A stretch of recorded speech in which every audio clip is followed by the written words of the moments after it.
Bien, mes camarades, bonjour à toutes et à tous. Vous avez été 163 à intervenir ces 2 derniers jours à la tribune de ce congrès.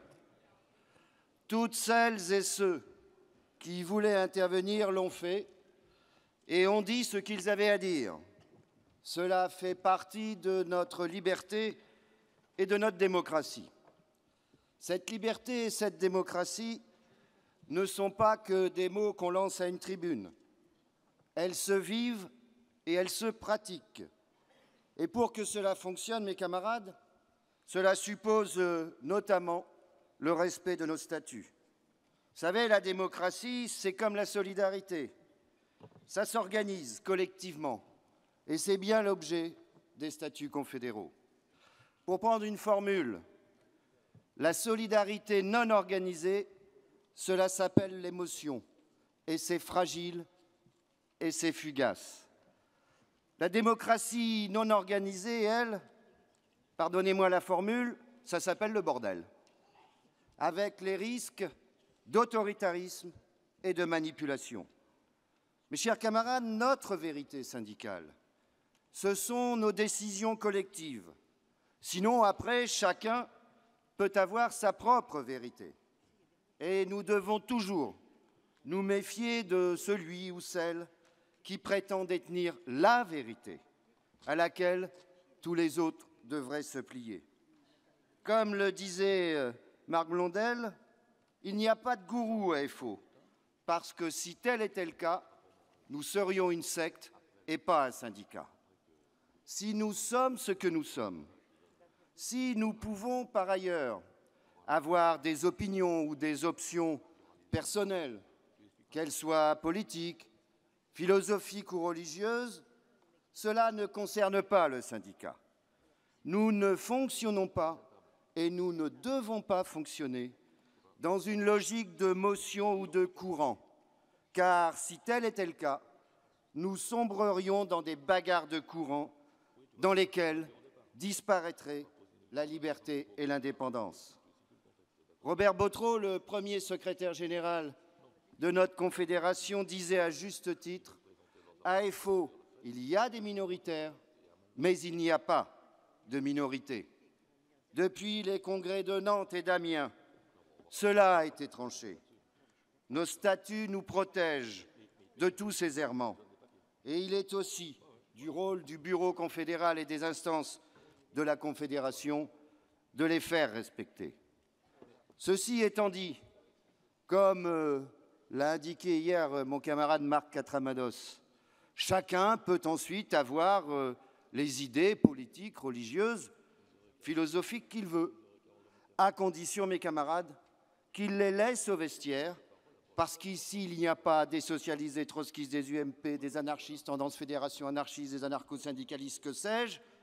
Il y a tout simplement des militantes et des militants force ouvrière, libres et indépendants, dans une organisation représentative des actifs, chômeurs, salariés, retraités. Nous sommes représentatifs de la classe ouvrière, mes camarades. Et dans la classe ouvrière, chacun peut penser ce qu'il veut. Mais dans le syndicat, on respecte le syndicat et on respecte les camarades. Alors hier,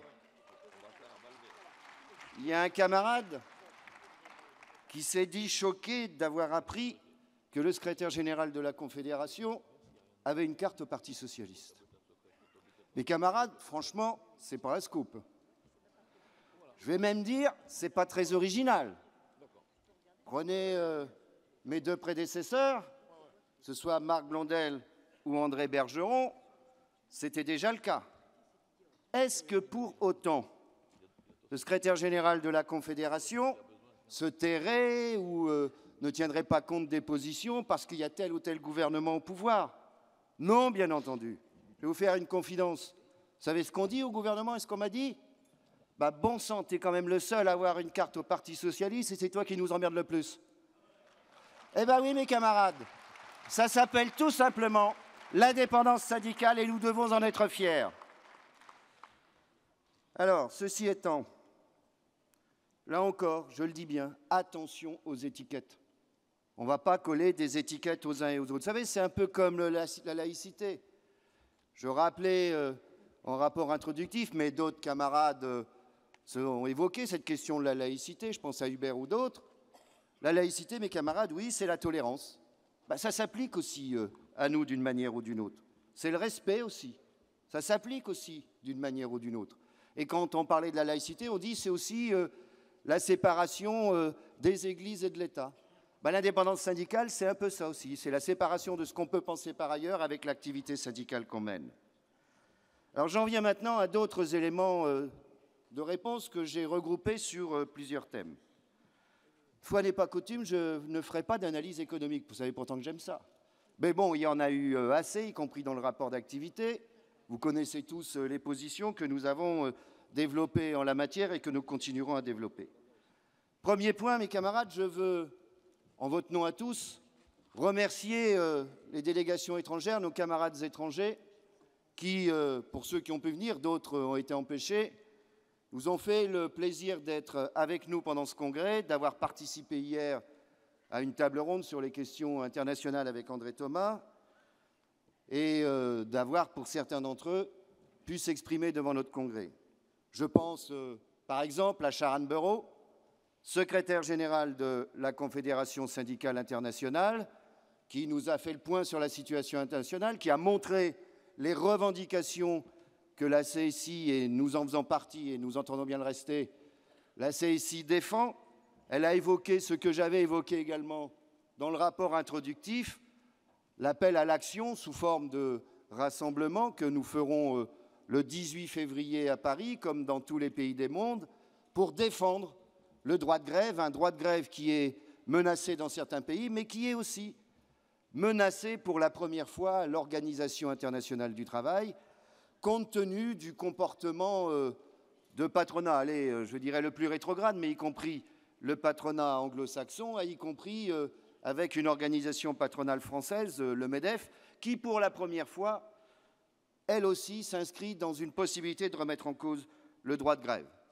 Je pense aussi Bernadette Ségol, la secrétaire générale de la Confédération européenne des syndicats, qui a notamment rappelé, pas seulement à cette tribune, que la Confédération européenne des syndicats, c'est-à-dire les organisations membres de la Confédération européenne des syndicats, se sont très majoritairement opposées au pacte budgétaire européen. Vous savez que nous avons eu parfois des difficultés, des tensions, y compris avec la Confédération européenne des syndicats. Nous avons toujours dit, au sein de cette confédération, comme d'autres organisations, ce que nous avions à dire. Nous nous sommes toujours prononcés librement, mais force est de reconnaître que ces dernières années, vraisemblablement que le contexte de crise y est pour quelque chose, il y a des revendications prises dans le cadre de la Confédération européenne des syndicats auxquelles nous souscrivons amplement. Certaines d'entre elles, d'ailleurs, répondent à une demande que nous avions formulée. Je l'ai dit, je le rappelle, par exemple, nous soutenons la demande de la Confédération européenne des syndicats d'exiger des gouvernements, sur une période de 10 ans, un plan de relance par des investissements dans les infrastructures, des investissements publics, de l'ordre de 280 milliards d'euros par an pendant 10 ans. Je pense également à nos camarades espagnols, Cándido Méndez, secrétaire général de l'UGT, qui nous a apporté le salut fraternel des camarades de l'UGT. Vous savez que c'est un syndicat avec lequel, historiquement, nous travaillons. Je rappelle, pour les plus jeunes, que sous Franco, la Confédération a hébergé en son sein, à la Confédération, mais aussi dans certaines unions départementales, des militants syndicalistes qui étaient condamnés ou qui étaient dans la clandestinité, qui avaient dû quitter l'Espagne. Nous les avons abrités, formés pour certains d'entre eux. Donc ça explique aussi la nature des liens étroits que nous entretenons avec nos camarades espagnols, et y compris quand ils ont des mouvements. Je me souviens par exemple qu'en 2012, avec une délégation, nous avions participé à une grosse manifestation à Madrid, en premier rang de la manifestation, en soutien à nos camarades espagnols. Je pense aussi notre camarade de l'UMT marocaine, et ça montre aussi la nature des relations que nous avons avec l'UMT, avec laquelle nous travaillons depuis longtemps, mais où nous avons accéléré ces dernières années nos programmes de coopération. Je vais vous donner un seul exemple, et c'est aussi le pragmatisme syndical. Quand l'entreprise Renault décide d'implanter une usine à Tanger, dans une zone franche, pour fabriquer des véhicules low cost, chers camarades, quand cette entreprise existe, une entreprise qui compte aujourd'hui plus de 5000 salariés, qu'est-ce qu'on fait? On ferme les yeux et on ne dit rien? Et on laisse, y compris les camarades marocains, se débrouiller tout seuls? Eh bien non, ce n'est pas notre façon de concevoir les choses. Avec les camarades de la Fédération des métaux, avec nos délégués de chez Renault, nous avons pris les choses autrement.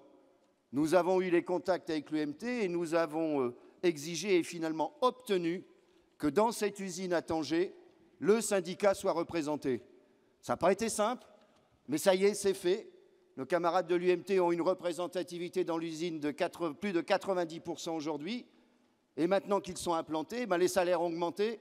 Ils ont pu signer un accord d'entreprise, ils ont travaillé sur la formation professionnelle. Ça veut dire qu'ils sont en train de lever les droits sociaux des travailleurs marocains et on a réussi à obtenir l'implantation d'un syndicat. Je pense aussi à nos camarades tunisiens qui devaient être présents avec nous, mais qui n'ont pas pu nous envoyer un message de fraternité et de solidarité. Mais vous savez aussi, par exemple, que, et si vous ne le savez pas, vous allez le savoir, nous avons entrepris également un grand travail de coopération avec nos camarades de l'UGTT tunisienne, qui ont joué un rôle clé dans la révolution en Tunisie, qui ont été courageux, y compris physiquement. Et je me souviens très bien, et moi je le dis clairement, c'est une des journées qui m'a peut-être le plus marqué depuis que je suis secrétaire général. C'est une grosse manifestation le 1er mai 2012 dans les rues de Tunis, avec prise de parole, y compris de ma part, devant des milliers de travailleurs tunisiens. Et voilà, et on a un travail de coopération qui continue concrètement avec nos travailleurs, les camarades de l'UGTT. Tout ça, mes camarades, ça s'appelle la solidarité internationale. Ça rentre dans le cadre de ce qu'on appelle l'internationalisme ouvrier. Et si l'on peut avoir des contacts de ce type bilatéraux, c'est aussi parce que nous appartenons à la même organisation syndicale internationale, à savoir la CSI, la Confédération syndicale internationale. Alors oui, d'un pays à l'autre, mes camarades, il y a des conceptions syndicales qui peuvent être différentes. Chaque pays a son histoire. Chaque pays a sa façon de concevoir les choses. Vous avez des pays où le syndicat, historiquement, par exemple, est celui qui finance le parti dit social-démocrate. Ce fut le cas au Royaume-Uni, ce fut le cas, ou c'est encore le cas aussi aux États-Unis. C'est le cas dans les pays nordiques, ça a été le cas en Allemagne. Ce n'est pas notre conception. Mais ils ont le droit de l'avoir, cette conception. Nous avons une conception exigeante de l'indépendance syndicale qui est due aussi à l'histoire du monde ouvrier dans notre pays. Alors, ce n'est pas à nous d'imposer notre conception, pas plus que c'est à eux d'imposer leur conception dans notre pays. Tout ça vit ensemble. Ce qui compte, c'est que dans le cadre des relations internationales, dans le cadre du travail que nous menons à la Confédération syndicale internationale, dont je suis, en tant que secrétaire général de FO, aujourd'hui un des membres de l'exécutif, ça fait partie, je le dis bien, de notre internationalisme ouvrier. Alors, ce qui est en jeu dans tout ça, mes camarades, ce n'est pas en tant que tel l'internationalisation ou la mondialisation. Ce sont les conditions de la mondialisation. Alors, on appelle ça comme on veut, capitalisme libéral, capitalisme financier, ultralibéralisme, peu importe. Entre nous, ce n'est pas nouveau. Vous savez, moi, comme tout le monde, j'ai eu un arrière-grand-père, j'en ai même eu plusieurs. Un de mes arrière-grands-pères était mineur, dans le Pas-de-Calais, début du siècle dernier. À l'époque, les mines avaient fait appel à des travailleurs polonais, qu'ils ne payaient pas, bien entendu, comme les mineurs français. C'était la directive détachement avant l'heure, si je puis dire. Comment ont réagi les travailleurs français à l'époque, les mineurs? Première réaction, c'est de dire, ils viennent manger notre pain. Donc on a essayé, le patronat à l'époque a essayé d'opposer les mineurs français et les mineurs polonais. Qu'est-ce qu'ils ont fait dans le syndicat à l'époque? Ils se sont battus pour que les travailleurs polonais aient les mêmes droits que les travailleurs français, les mêmes conditions de travail, la même protection sociale, dans la limite où il y en avait une à l'époque, les mêmes salaires. Et c'est ça notre travail syndical, assurer l'égalité de droits entre l'ensemble des travailleurs. C'est d'ailleurs pour ça qu'à l'époque, les mineurs polonais avaient donné un surnom à mon arrière-grand-père. Il l'avait appelé le père des Polonais. Ben voilà, ben ça, ces bagarres-là, elles ne sont pas nouvelles. Alors elles se sont accélérées et amplifiées depuis quelques années sous l'effet d'une mondialisation croissante, ça c'est vrai. Et on le voit avec toute une série de dossiers tels que la directive détachement. Regardez ces derniers temps et ces dernières semaines, tout ce que nos camarades des transports routiers ont expliqué dans le conflit qu'ils ont. Ce n'est pas simplement, c'est pas les travailleurs qui sont en cause. C'est vous avez aussi dans le transport routier les plus grosses enseignes françaises qui ont recours à des travailleurs qu'ils exploitent de manière éhontée. Alors si l'on veut travailler efficacement là-dessus, il faut le faire au niveau national, bien sûr, mais il faut aussi le faire au niveau européen et international. Quand on veut efficacement lutter contre le low cost, le dumping fiscal ou le dumping social, ça passe aussi par une forme et des exigences de solidarité au niveau international et au niveau européen. C'est la même chose quand aujourd'hui, et certains l'ont évoqué, on évoque les traités internationaux en cours de négociation tels que le TTIP ou le TISA, par exemple. Je l'ai dit dans le rapport introductif, nous avons obtenu, nous, notamment en France, que le secret des négociations, puisqu'on était au courant de rien, soit en partie levé. Maintenant, la bagarre n'est pas terminée. On est en train de travailler sur un document précis, d'ailleurs, qui d'ici quelques semaines sera disponible, concernant nos positions, nos analyses sur notamment ce TTIP, ce fameux traité qui, effectivement, donnerait notamment aux multinationales un droit exorbitant vis-à-vis des États. Ça veut dire que le capital prendrait le pas sur la démocratie d'une manière ou d'une autre. Et ça n'est pas acceptable. C'est pourquoi aussi, moi, je n'ai pas peur de parler, par exemple, de la nécessité d'une forme de protectionnisme au niveau européen. Les camarades, les Américains se protègent, hein. Les Chinois se protègent, d'autres se protègent. Au nom de quoi on ne se protégerait pas également, notamment en matière de normes sociales, en matière de normes fiscales? Ça me paraît le b.a.-ba. Sinon, on est con et puis on laisse tout faire, d'une manière ou d'une autre. Deuxième grand thème que je voulais aborder. Alors, le thème ou la formule de dialogue social. Alors, c'est vrai que c'est une formule qu'on entend souvent. Pas mal de délégués à cette tribune l'ont repris également. De quoi parle-t-on finalement? C'est une formule un peu générique, le dialogue social. Ça couvre, ça veut tout dire et rien dire. Ça couvre tout et n'importe quoi. Ça couvre des procédures de consultation. Ça couvre de la concertation. Ça couvre également de la négociation. Ça peut couvrir également des tentatives d'association ou d'intégration des syndicats. Ça couvre tout ça, cette formule ambiguë de dialogue social. Mes camarades, c'est à nous de faire la part des choses. Vous savez, d'une manière générale, on va où on veut, où l'on pense que c'est utile, on dit ce qu'on veut et on garde partout notre liberté. C'est ça notre ligne de conduite. On n'a pas à avoir peur de qui que ce soit quand on a une position, à condition qu'effectivement notre liberté de comportement soit respectée, eh bien on l'affiche et on ne se cache pas derrière son petit doigt. Alors, il y a des endroits où on va, et bien entendu, mais heureusement qu'on y est. Je vais prendre un exemple. Le comité de suivi du CICE. On a demandé à y aller.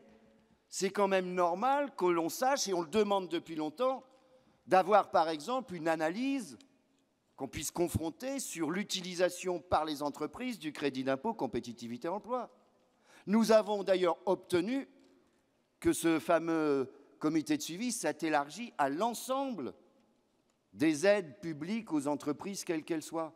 Ça veut dire par exemple les aides fiscales, mais ça veut dire aussi toutes les exonérations de cotisations patronales. On sait par exemple à travers ça combien ça représentait en 2013. 110 milliards d'euros. Et on a demandé, et on va l'obtenir, que pour tout ce qui est par exemple exonération de cotisations patronales, eh ben on rappelle, tiens, tel exo, ça a été créé à quel moment? Avec quel objectif? Est-ce que l'objectif a été rempli?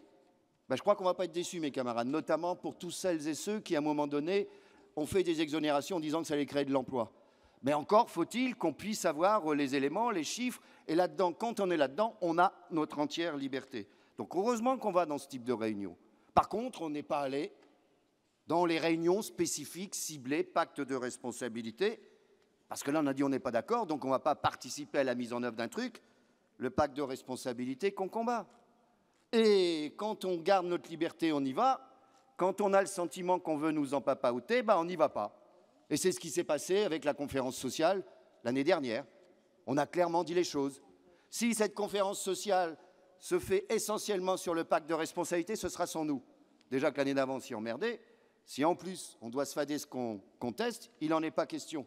Résultat des courses, elle n'a pas été entièrement consacrée à ça, plus une série d'événements qui ont fait que ça suffit à un moment donné. Alors on y est allé dire face à face au président de la République ce qu'on en pensait. Je peux vous dire qu'il était un peu blanc, mais après on a dit maintenant, basta, ça suffit pour nous.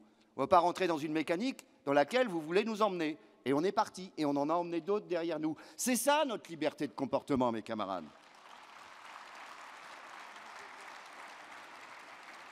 Alors, d'ailleurs, ça a contribué à quelque chose, hein, c'est que cette année, il n'y en aura pas, conférence sociale. En tous les cas, sous forme de grand-messe, tel que ça a été fait depuis 3 ans. Il y aura, je ne sais trop quoi, des réunions spécifiques, mais il n'y aura plus cette grand-messe de conférence sociale qui a eu lieu ces 3 dernières années. Alors, là encore, ne prenons pas les vessies pour des lanternes et des lanternes comme des cadenas. Hein, nous gardons et nous devons garder partout notre liberté et notre indépendance. Et je peux vous dire qu'en permanence, avec les camarades du bureau confédéral, avec les camarades de la commission exécutive, nous nous posons la question de respect de notre indépendance, du respect de notre liberté de comportement et de l'utilité ou pas d'assister à tel type de réunions, de colloques, de débats, tout ce que vous voulez. Je le dis bien, nous ne sommes pas frileux et nous n'avons pas de complexe à avoir. Car si nous l'étions, mes camarades, allez, on reste dans notre coin et on ne bouge plus, hein, on serait complètement tétanisé, on resterait dans notre coquille sans parler à personne, sans voir personne, sans rien dire. Attendez, ça veut dire quoi, ça? Ça veut dire qu'on serait les muets du sérail? Ça veut dire que là où on devrait défendre les positions de l'organisation, on ne le défendrait pas? Je le dis toujours, c'est une règle de comportement que nous devons tous avoir. Quand on est dans une réunion, quand on rencontre son patron, un ministre, tout ce que vous voulez, on lui dit en face les choses. Et à la sortie, on dit la même chose. Nous n'avons pas 2 discours. Et ce n'est pas toujours facile. Ce n'est pas toujours facile de dire au président de la République « non, on n'est pas d'accord ». Ou au Premier ministre, ou à un ministre, ou au patronat. Sauf que quand on sort, on dit la même chose. On n'a pas 2 discours. Ça fait partie aussi, mes camarades, de notre crédibilité. Alors, je disais, dialogue social, ça couvre un peu tout et n'importe quoi. Alors, on va essayer de faire un peu le tri. Et d'abord, il y a un élément qui apparaît important, qui n'est pas nouveau, mais qu'on doit tous avoir en tête. C'est les relations entre ce qu'on appelle la démocratie politique, les élections, le Parlement, etc., et ce que d'aucuns appellent, là aussi, d'une autre formule, la démocratie sociale. Beaucoup aimeraient, tant du côté politique, parfois du côté patronal, chez d'autres organisations syndicales, qu'il y ait une confusion entre les deux. Qu'entre la démocratie sociale et la démocratie politique, on ne sait plus trop qui fait quoi. Qu'entre la loi et le contrat, les choses soient aussi ambiguës et qu'on ne s'y retrouve pas. C'est dangereux, ça, mes camarades. Nous avons toujours fait la distinction entre le contrat, issu d'une négociation collective, et la loi. Négocier, on peut négocier ce qu'on veut, condition qu'on soit d'accord pour négocier. La règle aujourd'hui, c'est quoi? C'est que quand on négocie, quand il y a un accord à la fin, que nous l'avons par exemple signé cet accord, si cet accord ne nécessite aucune modification législative, il suffit qu'il y ait une procédure d'extension, il s'applique partout. Si l'accord en question nécessite des modifications législatives, mes camarades, là, ça s'arrête là pour nous. Ce n'est pas nous qui votons les lois. Ce sont bien les députés et les sénateurs qui votent les lois. Alors si nous avons signé, nous allons les voir. Et nous allons leur dire, écoutez, voilà, nous, on a signé pour telle et telle raison, etc., etc. Essayez de ne pas trop déstabiliser ce qu'on a fait, mais c'est bien vous, députés, sénateurs, qui prenez vos responsabilités en votant les lois. Si on n'a pas signé, on ira les voir aussi, puis on dira, voilà, on n'a pas signé pour telle et telle raison. Mais ça fait partie des contacts normaux. Mais si c'était nous qui votions les lois, si un contrat, quel qu'il soit, aussitôt on disait aux députés, sénateurs, attendez, ça a été signé, dans un accord majoritaire, on vous interdit d'y toucher. Camarades, ça porte un nom, ça. Ça s'appelle le corporatisme, au sens politique du terme. La confusion des rôles, l'intégration des syndicats. Vous savez, il y a un exemple historique célèbre, hein, c'était Mussolini, hein, le corporatisme. Souvent d'ailleurs, il y a confusion entre corporatif. Corporatif, c'est la défense des statuts, c'est la défense des conditions de travail, c'est la défense de ce qu'on appelait dans le temps la corporation, mais au sens des conditions de travail. Et le corporatisme, c'est autre chose. C'est un régime politique. Et c'est un régime politique qui n'a rien à voir avec la démocratie. Alors nous, régulièrement, nous expliquons, attention, on n'est pas ni des législateurs ni des co-législateurs. Dans une démocratie, chacun a ses responsabilités. Et imaginez un jour, mes camarades, que les syndicats fassent la loi. Ben, il faudra un syndicat pour combattre le syndicat qui fait la loi. Hein. Par définition, mes camarades. Eh bien, il n'en aura pas besoin parce que nous, on sera toujours là. Voilà. Et ça, je crois que c'est un élément important.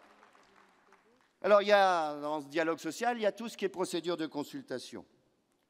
Vous savez que, notamment, il y a une loi, dite loi Larcher, c'était le ministre à l'époque, qui a été prise à l'issue du conflit en 2006 sur le CPE. Conflit qui a été mené à l'époque dans l'action commune, et on a gagné puisqu'on a obtenu à l'époque le retrait du CPE. Et là, il s'était aperçu, y compris à la fin du conflit, que, ah oui, c'est quand même pas normal, un gouvernement, quel qu'il soit, prend une décision qui concerne directement les salariés et le Code du travail sans en avoir parlé aux organisations syndicales. Donc, ils ont fait cette loi en disant, bah, maintenant, quand un gouvernement ou un parlement veut modifier le droit du travail, ben, il sera obligé de consulter les interlocuteurs sociaux, syndicats, patronat, voire de leur demander si sur ce thème-là, avant qu'ils prennent la décision, ils souhaitent négocier. Ça, c'est dans les textes, mes camarades. C'est le livre L1 du Code du travail, comme on dit. Mais je peux vous assurer que même cette loi, elle n'est pas toujours respectée. Hein. Attendez, la loi Macron, j'en reviendrai après sur son contenu. Vous pensez qu'on a été beaucoup consulté sur le projet de loi dit Macron? On a rencontré le ministre en question une fois, tout au début, pour un tour d'horizon. On a revu son cabinet une deuxième fois. Il a dû y avoir 2 ou 3 contacts avec le cabinet du ministre du Travail. Basta. Pour le reste, ils ont travaillé tout seuls. Ça veut dire que même les procédures normales de consultation sur un projet de loi comme celui-là, bah, ça a été l'arlésienne de la démocratie, l'arlésienne du social. Le pacte de responsabilité. Croyez que le président de la République, quand il l'a annoncé, le 31 décembre 2013, il nous a prévenus avant. Après, au moins, aucun syndicat n'était prévenu. Si, le MEDEF. Lui, il savait, le MEDEF. Mais aucun syndicat n'a été prévenu. Voilà, ça, c'est des idées qui sont lancées sans en discuter. J'en viens au projet de loi dit Macron sur la croissance et l'activité. Au passage, je ne sais pas si vous avez vu, hier, M. Macron, il a défendu Thierry Lepan. Il a dit que Thierry Lepan était victime d'une campagne médiatique. Bon, je laisse la responsabilité, non pas à Thierry Lepan, hein, mais je laisse la responsabilité à M. Macron de ses propos. Alors oui, vous avez cité, plusieurs d'entre vous à la tribune, des points lourds sur ce projet de loi. Je vais en prendre quelques-uns, on ne peut pas tous les prendre parce que c'est effectivement un projet fourre-tout. Il y a des trucs qui nous intéressent directement, d'autres beaucoup moins. Tout ce qui est profession réglementée, ce qui nous intéresse dans cet aspect-là, c'est quelles seraient les conséquences ou quelles sont les conséquences sur les salariés des notaires, les salariés des huissiers. C'est ça qui nous intéresse. On n'est pas un syndicat de notaires, ni d'huissiers. Par contre, nous sommes présents chez les notaires, nous sommes présents chez les huissiers. Et nos camarades ont des craintes, effectivement, sur l'avenir de leurs conditions de travail et l'emploi dans ces professions. Mais les professions réglementées en tant que telles, ce n'est pas, a priori, notre tasse de thé. Ce n'est pas notre première préoccupation. Alors, ça a été évoqué l'article 83. Oui, mes camarades, les camarades qui sont intervenus là-dessus, ils ont raison. Je vais essayer d'être le plus clair possible. Aujourd'hui, il y a un article dans le Code civil, je dis bien dans le Code civil, je crois que si ma mémoire est bonne, c'est l'article 2064. Qu'est-ce qu'il dit, cet article? Vous pouvez très bien, quand il y a un conflit, je ne sais pas moi, entre 2 personnes, entre par exemple un bailleur et son locataire, considérant que c'est 2 personnes dans le Code civil qui sont à égalité de droit, vous pouvez très bien régler un conflit par une procédure qu'on va appeler qui s'appelle une procédure de médiation. Une fois que vous avez lancé cette procédure, vous n'avez plus le droit de recourir à la justice. Sauf que l'article 2064 dit que la médiation est possible, sauf dans le cadre des relations du travail. Pourquoi elle n'est pas possible dans le cadre des relations du travail? Parce que dans le cadre du travail salarié, parce que là, on n'est pas à égalité de droit. Entre l'employeur et un salarié, il y a ce qu'on appelle un rapport de subordination. Donc pour rééquilibrer ce déséquilibre d'une certaine manière, ou cette inégalité, eh bien, il y a le Code du travail. Et pour régler les conflits, il y a notamment le travail exercé par les prud'hommes. Eh bien, l'article 2064 en question, maintenant, la volonté, ce serait de pouvoir faire de la médiation partout. Ça veut dire que là, il y aurait un conflit entre un employeur et un salarié, il y aurait individuel, il y aurait une procédure de médiation. Pendant la procédure de médiation, on ne peut plus saisir la justice. Ça veut dire qu'effectivement, on glisse de règlements collectifs du travail à des règlements individuels. Et on remet en cause, d'une manière ou d'une autre, on commence à remettre en cause le Code du travail. Alors nous sommes intervenus, bien entendu, là-dessus. À un moment, ça bouge, à un moment, ça revient. On va voir comment les choses continuent, mais c'est un problème de fond. Ça concerne également les prud'hommes, bien entendu. Qu'il y ait des procédures de conciliation, c'est autre chose que la médiation. Dans le cadre des prud'hommes, bien entendu qu'on y est favorable. On pense même que si ces procédures de conciliation étaient mieux encadrées, on réglerait beaucoup de problèmes avant d'aller jusqu'au jugement. Moins de 10% des cas aux prud'hommes sont réglés par la conciliation. Le problème, mes camarades, c'est que tant qu'on n'obligera pas les parties prenantes à être présentes à la conciliation, et notamment tant qu'on n'obligera pas l'employeur à être partie prenante à la conciliation, il n'y aura pas de conciliation, il y en aura peu ou on n'y arrivera jamais. Donc il faut obliger les employeurs à être présents quand il y a une phase de conciliation, et s'ils ne viennent pas, nous, ce qu'on dit, s'ils ne viennent pas, ils ont automatiquement perdu leur procès. Voilà, c'est ce qu'on demande. Je ne dis pas qu'on va y arriver, mais c'est ce qu'on demande. Et si on peut régler à travers ça toute une série de cas, effectivement, ça va désencombrer un peu les conseils de prud'hommes. Maintenant, oui, les délais sont longs, plus ou moins longs. Je rappelle quand même que la majorité précédente, elle a flingué, je crois, 22% des conseils de prud'hommes quand même. Ne l'oublions pas, ce genre de choses. Il y a plein de conseils de prud'hommes qui ont été fermés, c'est la RGPP, la réforme judiciaire, etc.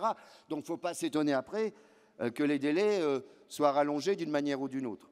De la même manière, mes camarades, quand nous regardons sur 100 salariés qui saisissent les conseils de prud'hommes, 80 d'entre eux viennent des entreprises TPE, PME où il n'y a pas de syndicat. Parce que quand le syndicat est présent, on essaie de régler d'une manière ou d'une autre avant d'aller au prud'homme. Mais dans une TPE ou une PME où le syndicat n'est pas présent, ce n'est pas aussi évident que ça de se battre quand il y a un problème avec son patron. Je dis se battre, pas physiquement. Donc qu'est-ce qui se passe? Ça traîne, puis à un moment, ça arrive à la rupture. Et c'est là que le salarié, parce qu'il a une rupture de son contrat de travail, il vient au syndicat.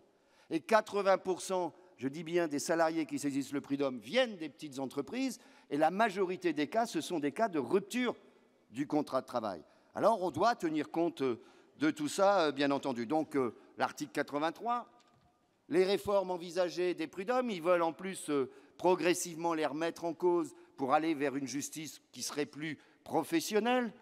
Et je ne vous parle pas, là encore, des modifications, ça c'est pas la loi Macron, c'en est une autre, des procédures de mise en place des conseils de prud'hommes. Vous savez qu'on avait l'élection jusque maintenant. Alors quand le gouvernement dit « est-ce que vous êtes prêts à abandonner l'élection maintenant qu'il y a les règles de représentativité ?» On ne s'accroche pas comme ça obligatoirement à l'élection, mais comment on fait pour désigner? Si vous nous proposez, on ne voit pas quoi, mais si vous nous proposez un système qui est respectueux de la situation actuelle, oui, à tel département, on va peser, dans tel conseil de prud'hommes, on va peser plus qu'ici ou là.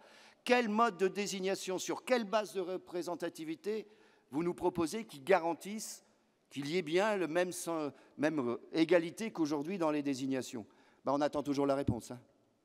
Et on a dit, si nous n'avons pas un système qui nous convient, alors oui, il faudra faire les élections prud'homales. Parce qu'on ne va pas lâcher la proie pour l'ombre. Donc ça, c'est une position que l'on tient depuis le début sur cette affaire. Il y a le travail du dimanche, bien entendu. Là, écoutez, si tout le monde travaille le dimanche, on va créer de l'emploi. Le problème, c'est que si tout le monde travaille le dimanche, il n'y aura plus personne dans les magasins. Comment voulez-vous que ça marche? Alors, il y a Au passage, mes camarades, hein, sauf si c'est pour aller acheter un beefsteak à 10 heures dans un magasin, n'allez jamais vers vos courses le dimanche. Hein. Si vous avez acheté un meuble, n'y allez pas le dimanche. Pensez aux travailleurs qui, eux, sont contraints de travailler le dimanche alors qu'ils n'en ont pas envie. Hein, je sais bien, je dis toujours, on est tous un petit peu, hein, plus ou moins, schizophrènes. Hein, on dit, ah ouais, putain, ce serait bien, merde, j'ai envie de ça, j'ai oublié, ah ben, ce serait bien si le magasin y était ouvert le dimanche après-midi. Mais dites-vous bien que si vous pouvez y aller, c'est que vous ne bossez pas. Hein. Donc, on doit faire attention à ça. En tant que consommateur, on pourrait peut-être aimer, mais en tant que salarié, en tant que militant syndicaliste, on doit respecter les travailleurs de ces secteurs qui n'ont pas envie, pas plus que nous, de bosser le dimanche. Hein, et ça, c'est un comportement, mes camarades, de solidarité qu'on doit avoir. Alors, maintenant, ils nous disent, ah oui, bon, ce sera de 1 à 12. Ce sera le maire qui décidera d'une manière ou d'une autre. Ce ne sera pas une obligation. Vous savez qu'il y a encore des endroits, je pense à Toulouse par exemple, où on arrive à négocier seulement 2 ouvertures par an. Hein, ce n'est pas le cas partout, mais 2 ouvertures par an par exemple. Pourquoi on va obliger partout à ouvrir 10, 12 dimanches ? 12 dimanches, on va, qu'on le veuille ou non, vers une banalisation du travail du dimanche. Le jour où les magasins, il n'y a pas que les magasins, hein, si le magasin ouvre, après il y aura la crèche, il y aura le service de sécurité, il faudra que la banque ouvre aussi, ou je ne sais quoi. Le jour où on va vers une banalisation, mes camarades, ce jour-là, il ne faut pas penser un seul instant que ça sera payé plus. Hein. Ce sera payé comme un autre jour. Et c'est bien là l'objectif. C'est pour ça que l'on dit 12, c'est beaucoup trop. Y compris si c'est facultatif, c'est toujours beaucoup trop et on ne peut pas l'accepter. Alors on dit ce sera volontaire. Écoutez, moi je veux bien tout ce qu'on veut. Hein. Vous imaginez quelqu'un qui cherche du boulot, qui va répondre ou pas à une petite annonce dans un commerce, et on va lui dire, mais vous êtes prêt à travailler le dimanche ? Et si la personne dit non, vous pensez qu'elle sera prise ? Alors on ne dira pas que c'est pour ça, bien entendu, mais elle ne sera pas prise. Vous savez, le volontariat dans ce genre d'affaires, c'est quelque chose de tout à fait relatif. Après, on nous dit, ah ben oui, mais il va y avoir 3 types de zones. Il va y avoir des zones commerciales, il va y avoir des zones touristiques et des zones touristiques internationales. Alors, c'est quoi les zones en question ? Ah ben, on verra le périmètre après. Ça veut dire qu'on signe un chèque en blanc, quoi. C'est ça que ça signifie. Les zones touristiques internationales. Vous savez, moi, je me souviens d'une discussion avec l'ancien ministre de l'économie, parce que rappelez-vous, avant qu'on parle du projet de loi dit Macron, on parlait du projet de loi dit Montebourg, qui s'appelait autrement. Et il avait évoqué, lui aussi, cette possibilité de travailler le dimanche. Et je me souviens d'une discussion avec lui, il m'avait dit « Oh mais non, c'est juste pour un point ». Lui, il voulait tout simplement, ce qui est déjà, on n'était pas d'accord, hein, mais que Boulevard Haussmann, je ne cite pas les 2 enseignes, ces magasins soient ouverts le dimanche. Je dis, on va faire une loi pour un boulevard en France. Du coup, c'est plus un boulevard maintenant, hein, c'est les zones touristiques internationales. Je ne sais pas combien on aura. Est-ce que Paris sera une zone touristique internationale ? Est-ce qu'il y aura 3 ou 4 zones touristiques internationales dans Paris ? Alors tout ça, on nous dit, oui, mais attendez, et les Chinois qui viennent en France ?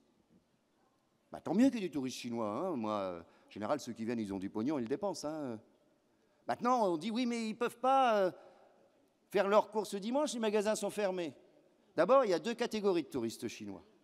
Il y a ceux qui ont plein de pognon, qui viennent, et eux, ce n'est pas des voyages organisés, hein, ils peuvent rester 8 jours, etc. S'ils restent 8 jours, ils ont le temps d'aller faire leurs courses dans les grands magasins, dans les duty-free, etc. Après, il y a les autres qui viennent en voyage organisé, 10 jours, 2 jours dans chaque capitale européenne. Et là, il faudrait ouvrir les magasins le dimanche spécialement pour eux. Camarades, d'ores et déjà, sur Paris, il doit y avoir 20-25% des magasins ouverts. Hein. Faut arrêter de raconter n'importe quoi. Il y a des duty-free ouverts en permanence.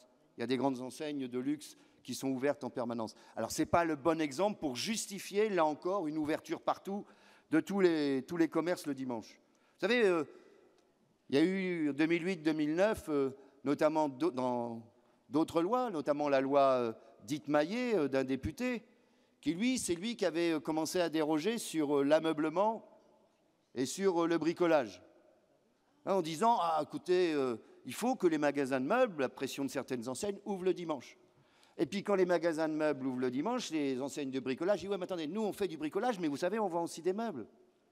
Donc si les meubles ils sont ouverts le dimanche, il faut que nous, on puisse ouvrir. Puis après, vous avez des trucs de jardinerie ou je ne sais quoi, mais nous, on fait un peu de bricolage aussi. Vous voyez, de fil en aiguille, c'est une extension. On avait saisi à l'époque le Bureau international du travail, qui d'ailleurs nous avait dit, oui, vous avez raison, il y a un problème. Il y a des règles dans le cadre de l'Organisation internationale du travail, il y a une convention internationale, la convention 106, pour ne pas la citer, qui dit par exemple que les travailleurs doivent avoir au moins 24 heures de repos consécutifs. Si possible, dans l'entreprise, le même jour, selon les usages du pays. Bah, la France, l'usage, c'est le dimanche, hein, ce n'est pas une question pour nous de religion ou pas, c'est l'usage. Et puis, il faut aussi que ce soit justifié économiquement. Personne ne va pas fermer les hauts fourneaux quand il y en a encore, ou les usines qui travaillent en 3-8, bien sûr, les hôpitaux, etc. Personne ne discute de ça. Mais entre nous, ce que j'ai eu tout à l'heure, est-ce que c'est indispensable d'acheter des meubles un dimanche? Non, ça n'est pas indispensable. Donc on va continuer à se battre là-dessus. Il y a aussi des dispositions sur ce qu'on appelle le maintien de l'emploi, la sécurisation de l'emploi. Vous savez, ce fameux accord historique, comme l'avait dit le président de la République, qu'on n'a pas signé, le fameux ANI de 2013, qui a fait l'objet d'une loi derrière, a été tellement historique qu'ils sont déjà en train de le modifier. C'était déjà flexible, ils veulent encore que ce soit plus flexible pour les critères de licenciement, par exemple, quand une entreprise a des difficultés. Aujourd'hui, ça doit être fait dans le cadre du groupe. Là, ce serait fait entreprise par entreprise. Ça veut dire des droits en moins pour les salariés. Si l'administration ne valide pas ou homologue mal un PSE, eh ben, on refera une deuxième homologation, mais le travailleur pourra plus bénéficier d'indemnités de licenciement, par exemple. Ça, ce sont des choses qui sont inacceptables. On en parle peu pour le moment, on parle beaucoup du travail du dimanche, etc. Mais ça fait partie aussi du projet de loi Macron. Il y a l'épargne salariale. On nous dit qu'il y a des problèmes à la Sécu. On a, nous, été de ceux qui ont plaidé pour que tout ce qui est intéressement, participation, il y ait aussi de la cotisation là-dessus. Parce que c'est des rémunérations d'une part flexibles et qui échappent à cotisation. Donc ça veut dire que c'est le financement de la sécurité sociale qui est en cause. Et bien là, on veut diminuer, là aussi, le forfait social pour favoriser le développement de la participation et de l'intéressement. Il y a les autocars. Quand je dis les autocars, la libéralisation des autocars. Comme on dit avec Pascal, il faudra un jour faire, si ça passe, le bilan carbone de la loi Macron. Hein. Parce que le jour où il y aura des bus partout, je ne suis pas sûr que ce sera bon sur le plan du bilan carbone. Mais ceci étant, on a par exemple posé une question la dernière fois, dit comment vous nous garantissez que des entreprises de transport d'autocars, y compris françaises, ne vont pas faire comme dans le transport routier, aller utiliser des chauffeurs d'autres pays qui paieront lance-pierre. Là-dessus, par exemple, aujourd'hui, on n'a toujours pas de réponse de la part du gouvernement. Donc oui, il y a tout ça dans la loi Macron, et bien entendu qu'on va continuer à la condamner, continuer à faire pression. Et vous voyez bien d'ailleurs, mes camarades, qu'on a le sentiment que le gouvernement est plus sensible aux arguments des notaires ou je ne sais quoi qu'aux arguments des travailleurs sur ces questions. Pacte de responsabilité, je l'ai dit, je ne reviens pas dessus, on en a longuement parlé, y compris dans mon rapport d'activité. Nous continuons bien entendu à le condamner. Je rappelle qu'il rentre dans le cadre d'une logique d'austérité. Camarade de la banque expliquait hier ou avant-hier que dans la banque, par exemple, les banques vont économiser 2,5 milliards d'euros. Dans le même temps où elles vont diminuer les effectifs de 2,5%. Je reprends les chiffres qu'a donné le camarade Busiris à la tribune. Alors, par définition, on l'a dit, ça ne peut pas marcher. Sauf que ça fait 41 milliards d'euros d'aide générale aux entreprises sur 3 ans, et de l'autre côté, 50 milliards d'euros de réduction des dépenses publiques et sociales. Ça rentre donc bien dans le cadre d'une politique d'austérité. Et l'on voit très bien que ce que l'on dit depuis le début se vérifie, à savoir, il n'y aura aucun engagement des entreprises en termes d'emploi, aucun engagement des branches en termes d'emploi. Tous ceux qui vous racontent le contraire, ils mentent, mes camarades. Dans la banque, il y aura moins de recrutement. Dans la chimie, c'est le même rythme de recrutement que les 3 années précédentes. Tout simplement parce que vous ne pouvez pas exiger d'une entreprise sur une aide de caractère général qu'elle s'engage à créer de l'emploi. Vous pouvez exiger des contreparties d'une entreprise par rapport à des aides publiques que si elles sont ciblées. Exemple, vous faites tel type d'investissement, on est prêt à vous aider, mais on vérifie que vous faites bien l'investissement. Vous ne respectez pas votre contrat, vous devez rembourser. Mais il faut que ce soit ciblé. Si ce n'est pas ciblé, ils vont faire ce qu'ils veulent. Alors, ils sont tous en train de dire « Ah, il y a eu 11 accords de branche ». D'abord, ce n'est pas 11, parce qu'il y a 2 accords, je le redis, notamment dans la métallurgie, ce n'est pas un accord, c'est un relevé de décision, et je mets au défi de trouver le mot pacte de responsabilité. Dans les garages, pareil. En fait, c'est l'agenda social. Voilà, on parle d'apprentissage qu'on fait d'habitude. Et dans les autres, des engagements, ce sont du vent, mes camarades. Donc, on va également continuer sur ces questions-là. 3e point. Alors, c'est à la fois maintenant du dialogue, et avant, c'était de la négociation. La modernisation du dialogue social, la tarte à la crème, là. D'abord, je voudrais rappeler 2 ou 3 éléments. Premièrement, mes camarades, cette modernisation du dialogue social, elle avait démarré bien avant, hein. On a eu 3 ans de délibération sociale avec le patronat du temps de Mme Parisot sur ce dossier-là. Pour arriver au bout de 3 ans à dire, bon, on n'y arrivera pas, hein, c'est pas la peine de continuer, quoi. Donc, je me souviens, on s'était mis d'accord avec Mme Parisot, on dit, allez, on arrête la négo, on la suspend. On a été polis, on aurait dit, on l'arrête. On dit non, on la suspend, mais l'idée, c'était bien de l'arrêter. 3 ans de débat et on n'y arrivait pas. Là, il relance. Qui, il? Le gouvernement, parce qu'il est toujours dans cette logique. Le gouvernement, il pense que, comme les patrons, vous savez, si on veut embaucher demain, il faut d'abord licencier aujourd'hui. Voilà, c'est ça la logique. Hein, il faut aider les entreprises.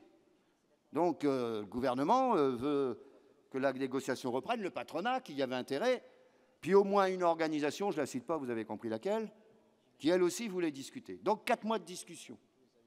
Et il y a eu 2 problèmes là-dedans. Il y a des problèmes de fond et il y a des problèmes de forme.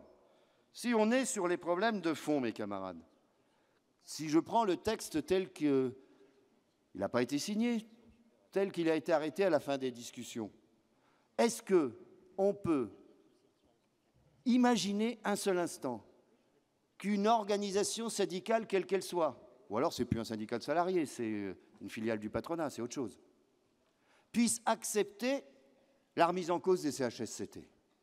Alors c'est ça qu'il y avait dans le texte. Dans les entreprises de moins de 300 salariés, le CHSCT devenait un truc optionnel.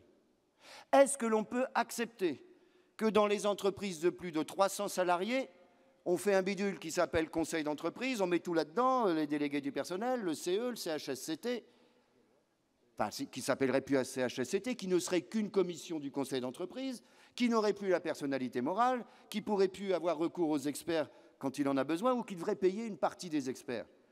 Camarades, c'est bien là la volonté du patronat, et quand je dis du patronat, je pense en particulier au MEDEF, de vouloir remettre en cause directement l'existence même des CHSCT. Après, on nous fera du pipeau sur la santé, la sécurité et les conditions de travail.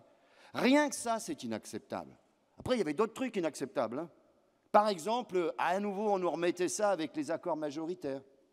Et la possibilité pour le conseil d'entreprise, quand il n'y a pas de délégués syndicaux, de négocier directement avec le conseil d'entreprise sans qu'il y ait, ce qui existe aujourd'hui, la garantie d'une validation par une commission paritaire de branche où les syndicats sont présents. Même ça, ça sautait. Ça veut dire que pour la première fois, il y avait des négociations qui se faisaient en dehors des syndicats. Ça veut dire qu'on remettait en cause le monopole syndical pour la négociation collective. Et les patrons en rêvent depuis longtemps, mes camarades. Eh bien, ça a failli arriver. Réduction des mandats, des heures de délégation. Et tout ça, pourquoi? Qu'est-ce qu'on gratte là-dedans? Ah, quelques améliorations pour les délégués syndicaux. Je ne dis pas, on sait très bien qu'il y a des problèmes, que des camarades, des militants sont victimes de discrimination, qui n'ont pas une progression de carrière, etc. Bien entendu. Et ça, il faut qu'on en discute. Mais on ne discute pas ça comme une contrepartie à autre chose. On discute ça à part, comment on apporte des garanties à ceux qui ont des mandats syndicaux. Mais vous voyez, on fout en l'air les CHSCT, on fout en l'air le monopole de la délégation, de la négociation par les syndicats, mais là, par contre, on a obtenu une amélioration pour les syndiqués. Allez expliquer aux travailleurs que vous avez vendu leurs droits pour un plat de lentilles. Ce n'est pas acceptable, mes camarades.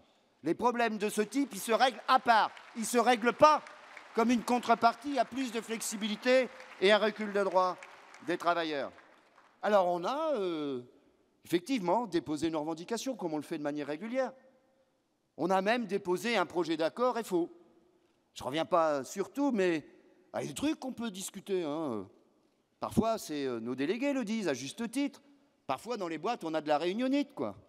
Est-ce que, sans remettre en cause les droits, sans remettre en cause rien du tout, au lieu de faire des fois 3 réunions, on peut en faire qu'une?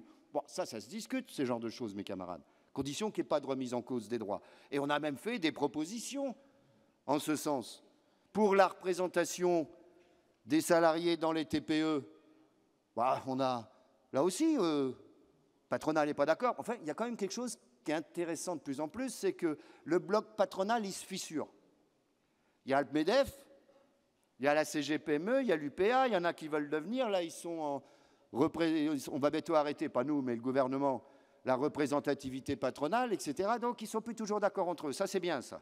Ça met un peu de pluralisme dans le patronat, il en avait bien besoin. Hein, bon, mais ceci étant, mes camarades, un salarié de TPE ou de PME, qu'est-ce qu'on disait nous? Bah oui, d'abord, ce qu'on réclame depuis longtemps, hein, il y a un problème de seuil, supprimez les seuils. Laissez-nous la possibilité de désigner un délégué, un représentant, quelle que soit la taille de l'entreprise. Il n'y aura plus de problème de seuil à partir de là.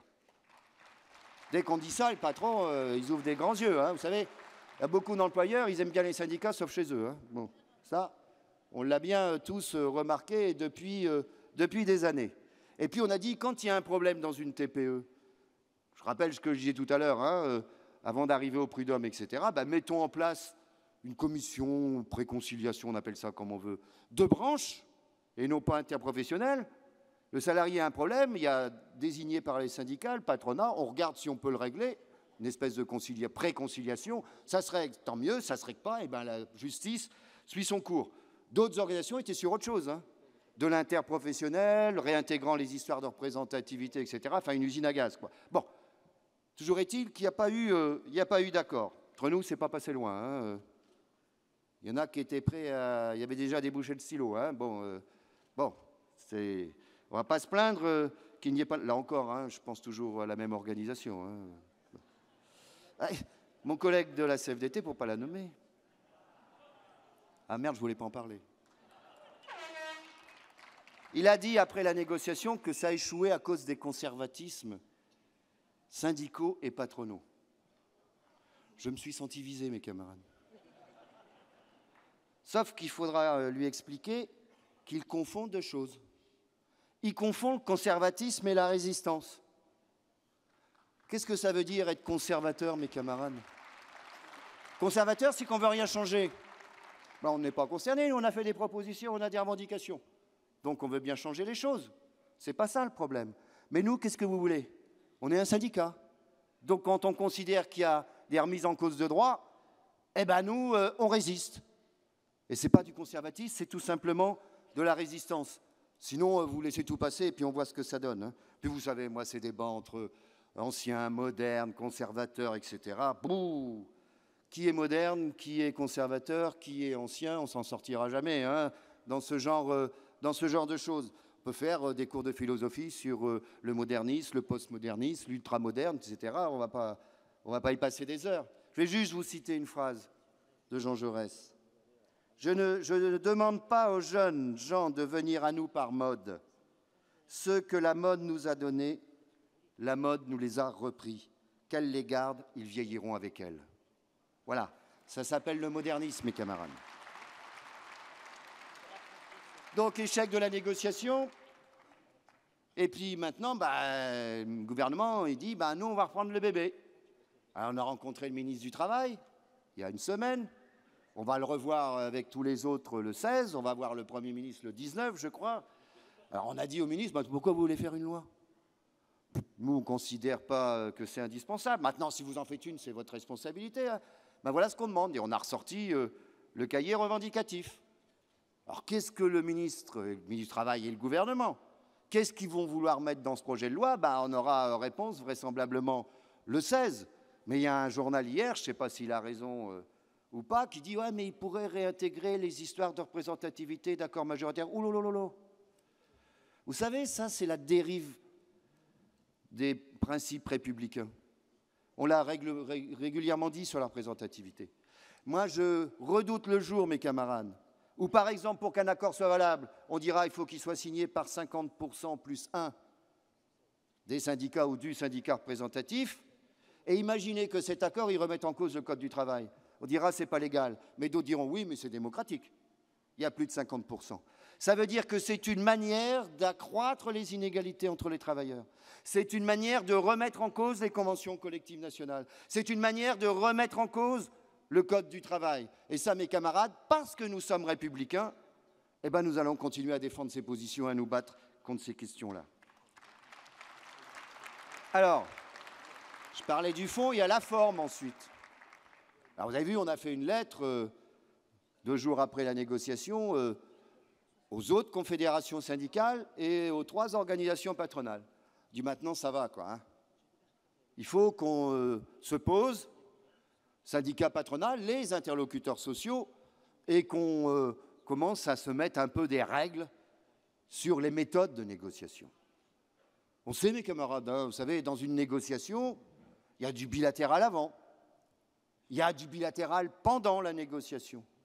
Il y a ce qu'on appelle des réunions de chefs de file, là, 5 confédérations, 3 organisations patronales, ça veut dire 8 autour de la table pour essayer de déblayer le terrain. Mais à un moment donné, il faut bien que le chef de file de chaque organisation, on fasse une pause, qu'il aille voir sa délégation pour voir si ça se passe bien, qu'on reste bien en conformité. C'est tout ça une négociation. Ce n'est pas juste du bilatéral, juste des réunions plénières. Il faut qu'il y ait tout ça dans une négociation. Alors là, ça a été le pompon, hein, c'est moi qui vous le dis. Hein. Voilà, il y avait M. Gattaz dans son bureau au 7e, qui faisait monter et descendre son... Heureusement qu'ils ont l'ascenseur. Hein, monter et descendre son négociateur. Il y avait les autres organisations patronales au 8e. Le patronat, M. Gattaz, en colloque singulier avec la CFDT. La CFTC qui attendait à côté. Et puis nous, on était avec la CGT en train d'attendre 12 heures, hein, Marie-Alice. Combien? Au 2e, voilà, on attendait que ça se passe, quoi. Camarades, c'est pas possible, ça. Ça n'est pas possible, ce genre de choses. On ne peut pas négocier correctement et dans le respect quand on pratique comme ça. Alors j'ai dit, bah oui, écoutez, parce que maintenant on n'avait trop rien dit, bah, ce serait pas mal si on négociait ailleurs qu'au MEDEF. Je suggérais le Conseil économique social, mais ça peut être un autre lieu neutre, on s'en fout. Parce que comme ça, si M. Gattaz veut passer la nuit, ben, il ne passera pas dans son bureau, il la passera ailleurs. Voilà, ne serait-ce que ça. Deuxième chose, on a dit il faut qu'il y ait tout, les bilatérales, les plénières, etc. Il faut que tout soit sur la table. Et puis, il faut aussi, mes camarades, quand par exemple Marie-Alice dépose au nom de FO un projet d'accord, que d'autres organisations, y compris patronales, proposent des projets d'accord, on ne doit pas uniquement examiner le texte du MEDEF. Tous les projets, quels qu'ils soient, doivent être examinés. Dans la négociation, on est à égalité de droit. Donc voilà, alors, à la fois, cette discussion va avoir lieu, puisque à la fois les autres organisations syndicales, plus ou moins, ont dit OK, il faut qu'on travaille là-dessus. La CGPME nous a dit oui, on est d'accord, il faut ouvrir ça, l'UPA aussi, et hier j'ai reçu une lettre de M. Gattaz, disant bah oui, on va en discuter, ce sera un des premiers points de la prochaine réunion de l'agenda social paritaire, voilà, qui devrait avoir lieu dans quelques temps. Ben voilà, au moins, si ça permet un peu d'éclaircir les choses, ce sera toujours ça de prix. Alors, sur la négo d'une manière générale ensuite, camarades, je le dis souvent, vous le savez, on n'est ni des bénis oui-oui, ni des bénis non-non. Nous sommes des réformistes militants, comme disaient Lerda et Sandry. On n'est pas des réformateurs. D'autres se disent réformateurs, ceux qui pensent qu'ils gèrent mieux les boîtes que les tauliers et mieux l'État que les politiques. Nous, on est des réformistes. Ça veut dire que tout ce qu'on peut gagner, tout ce qu'on peut engranger, on l'engrange. Que quand on négocie, et la négociation, c'est un des outils de notre indépendance syndicale. Quand on négocie, on ne sait jamais au début d'une négociation ce qu'on va faire à la fin. L'objectif, c'est de pouvoir signer, parce que si on pense qu'on a signé, c'est qu'on a sauvé quelque chose ou qu'on a obtenu quelque chose. Mais on fait le point à la fin. Considère que le compromis est bon, on signe. Considère que le compromis n'est pas bon, eh ben on ne signe pas. Ça fait partie de notre liberté, là aussi, de comportement. Alors, ces dernières années, il y a des accords qu'on a signés, puis il y a des accords qu'on n'a pas signés, dans cette logique-là. Il y a eu l'accord sur la formation professionnelle. Je ne reviens pas dans le détail, le temps tourne, mais par exemple, mes camarades, sur la formation professionnelle, je dis que ce n'est pas l'accord qui prévoit la régionalisation, hein. C'est la loi. On n'a jamais négocié la régionalisation de la formation professionnelle, mais comme il y a une loi derrière, c'est la loi qui a entré ça là-dedans. Compte personnel de formation, les 150 heures, c'est une prolongation du DIF. Oui, 150, c'est insuffisant, hein. C'est évident. Mais c'est aussi, pour la première fois, après le DIF, un droit individuel, propriété du salarié, et qu'on a défini collectivement comme il se doit. Assurance chômage. Oui, on a signé. Je vous rappelle qu'il y a une situation financière. Là, on est dans le paritarisme, mes camarades. Il y a une situation financière qui est difficile dans l'assurance chômage. Les 18 milliards de déficit qui se cumulent. Alors, et que les choses soient claires, hein, ce n'est pas l'assurance chômage qui va créer de l'emploi. Hein. Ce n'est pas fait pour ça. L'emploi, ça se crée par une politique économique différente. J'en parlerai pas parce que j'ai dit que j'en parlerai pas. C'est comme ça qu'on crée de l'emploi. Soutien au pouvoir d'achat, c'est l'investissement, etc. L'assurance chômage, c'est fait pour, quand un travailleur perd son emploi, à ce qu'il soit indemnisé et puis essayer de l'aider à retrouver un emploi. On a encore aujourd'hui l'un des meilleurs systèmes au monde en termes de couverture d'assurance chômage, ne l'oublions pas.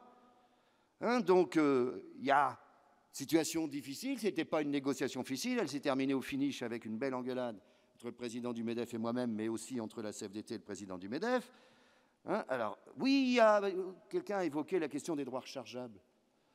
Ça bénéficie à 1 million de demandeurs d'emploi. Il y a un problème identifié sur 40 000. On l'a identifié, ce problème. Eh bien, le problème, on va le régler. C'est des discussions qui sont en cours, on va avoir une négociation, et là où il y a un problème, eh bien, on va le régler. Effectivement, il y a un problème, eh bien, notre rôle, c'est aussi de régler ce genre de choses. Mais imaginez un seul instant qu'il n'y ait pas eu d'accord. Et je vous dis, si FO n'avait pas signé, il n'y aurait pas eu d'accord. Qu'est-ce qui se serait passé, mes camarades? L'État reprenait. Alors je dis aux camarades, c'est leur droit, hein, qu'on se comprenne bien. Ceux qui disent la Confédération n'aurait pas signé. Donc ils ont plus confiance à ce que ferait le gouvernement plutôt qu'à l'organisation. Ben, ce serait été ça la logique. Hein. Pas d'accord, le gouvernement reprend. Ah, je croyais qu'il menait une politique d'austérité, le gouvernement. Donc il aurait été meilleur pour les demandeurs d'emploi que nous dans la négociation. Eh bien non, justement, si on a signé, c'est qu'on a voulu préserver certaines choses. Ah, il y a des efforts de demander, on est OK, hein, c'est jamais de gaieté de cœur. Sauf que, mes camarades, on a pris nos responsabilités. Et c'est pas simplement parce que c'est du paritarisme, qu'on se comprenne bien. Au nom du paritarisme, on ne va pas accepter n'importe quoi. Mais le paritarisme, c'est quelque chose d'important.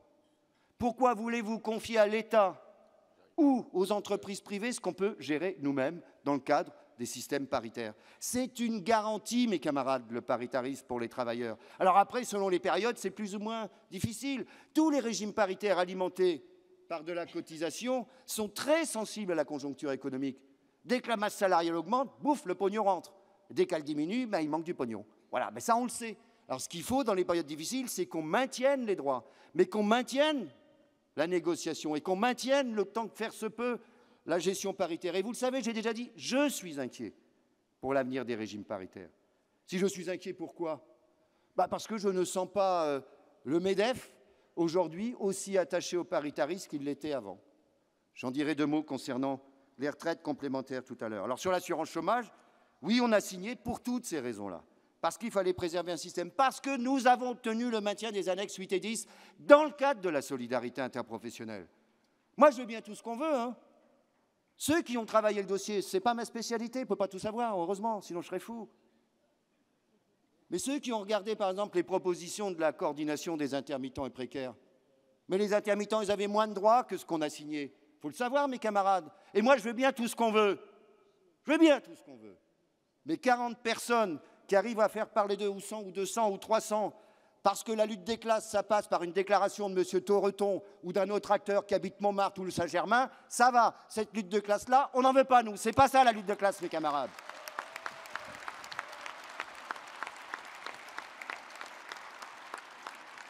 Alors, au passage, camarade hier qui disait qu'il faudrait faire des cartes chômeurs. Bon, on ne peut pas savoir, elle est jeune, mais ceux qui l'ont conseillé auraient pu lui expliquer quand même. Qu'on a fait ça dans le temps. Et ça n'a pas marché, mes camarades. Qu'est-ce que vous voulez que je vous dise? Ça n'a pas marché. Donc on a arrêté de faire les cartes en question. Est-ce que nous, on doit monter un syndicat de chômeurs et précaires? Non. On ne va pas se lancer là-dedans. Ça existe, hein, il y a des coordinations, des machins, etc. Vous savez, ceux qui ont investi certaines des UDFO cet été sur le conflit des intermittents, savoir qui investissait. Hein, il pouvait y avoir quelqu'un de la CGT, spectacle, il pouvait y avoir des précaires, il pouvait y avoir des représentants de partis politiques, puis il y avait aussi des patrons. C'était tout ça. On peut même citer le nom du syndicat patronal, le Syndéac, ça s'appelle. Voilà, ils étaient tous ensemble. Et quand on finissait par discuter, comme les camarades l'ont fait à Avignon, ah bah tiens, c'est marrant, ils étaient plus tous d'accord entre eux à la fin. Et il y avait la moitié qui était devenue d'accord avec nous. Voilà, parce que quand on ne signe pas n'importe quoi, qu'on préserve les droits, et que là encore, on a préservé un système auquel on tient, qui est le système d'assurance chômage, et on a préservé, là encore, la solidarité interprofessionnelle avec le maintien des annexes 8 et 10. Là encore, si ça n'avait pas eu lieu, je ne sais pas quelle serait la situation aujourd'hui. Je ne pense pas qu'une entreprise privée couvrirait mieux les intermittents du spectacle, qui ont un métier particulier, qu'il faille mettre de l'ordre, non pas chez les intermittents, mais chez les employeurs qui usent et abusent de l'intermittence, les permittents, etc. Bien entendu qu'il faut faire ça. Et je ne pense pas que si l'État reprenait le bébé, ce serait aussi bien. Donc, mes camarades, ce n'est pas uniquement pour le paritarisme qu'on travaille là-dessus. Les retraites complémentaires, c'est pareil. La dernière négociation, elle a été difficile. Ce n'est pas aussi simple que ça.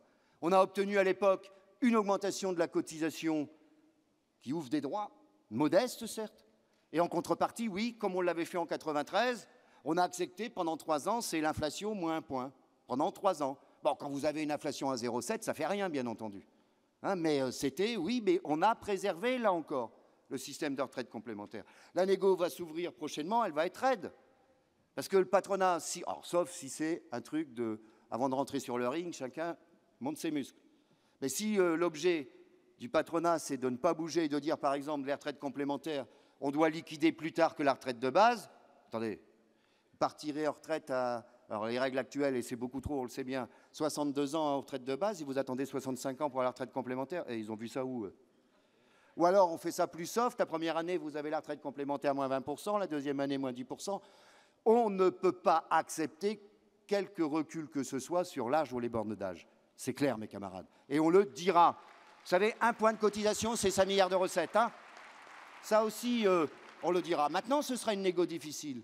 Et une des raisons, quand je disais qu'on n'est plus certain que le MEDEF aujourd'hui soit aussi attaché au paritarisme que le MEDEF d'hier. Pour la première fois, mes camarades, dans l'histoire des retraites complémentaires, le négociateur du MEDEF, et ce n'est pas l'homme, hein, on n'attaque jamais les individus, ça va être un représentant des assureurs privés. Ce n'est pas du conflit d'intérêts, ça? Et ça va être le représentant du patronat, enfin du MEDEF dans la négociation. Donc, ça promet, Philippe, tu vas pouvoir friser les moustaches parce que ça va être une sacrée négociation, mon gars. Bon, il aura pas, ça ne va pas lui faire prendre des cheveux blancs, il y en a autant que moi. Hein. Bon. Donc, tout ça, mes chers camarades, l'attachement au paritarisme, le rôle de FO dans la négociation, notre réformisme militant, c'est le fruit de notre expérience également, aux uns et aux autres, et de ce que nous avons engrangé dans ce que nos anciens nous ont légué. Alors, un journaliste a dit que maintenant, moi, j'étais le dinosaure du syndicalisme. Bon, ouais, je suis le plus ancien maintenant, ça, je suis d'accord. Mais je suis content, mes camarades, qu'on me dise que je sois un dinosaure. Parce qu'avec le réchauffement climatique, vous m'avez encore pour quelques années. Hein.